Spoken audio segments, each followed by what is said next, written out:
गोष्टीचं नाव आहे माकडे आणि टोपीवाला. एक टोपीवाला डोक्यावर गाठोडे घेऊन टोप्या विकण्यासाठी निघाला होता. तो चालून चालून दमला आणि एका आंब्याच्या झाडाखाली बसला. दमल्यामुळे तेथेच त्याला झोप लागली. त्या झाडावर होती माकडे. माकडे हळूच खाली उतरली आणि गाठोड्यातून टोप्या घेऊन झाडावर जाऊन बसली. छानपैकी टोप्या डोक्यात घालून इकडे तिकडे फिरू लागली. थोड्या वेळाने टोपीवाला उठला. बघतो तर काय, अरे बाप रे, गाठोड्यात टोप्याच नाहीत. टोपीवाला विचार करू लागला, कुठे बरं टोप्या गेल्या असतील, कुणी बरं नेल्या असतील. तेवढ्यात त्याचे लक्ष झाडाकडे गेले.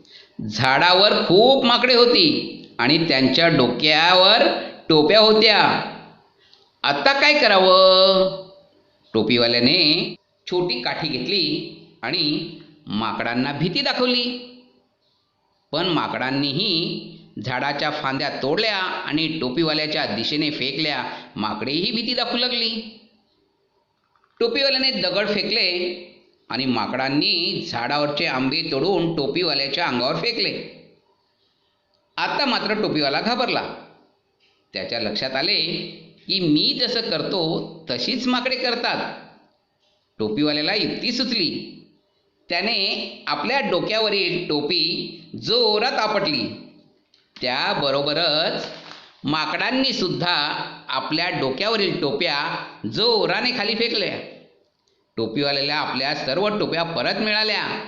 मुलांनो, शक्तीपेक्षा युक्ती श्रेष्ठ असते बरं का.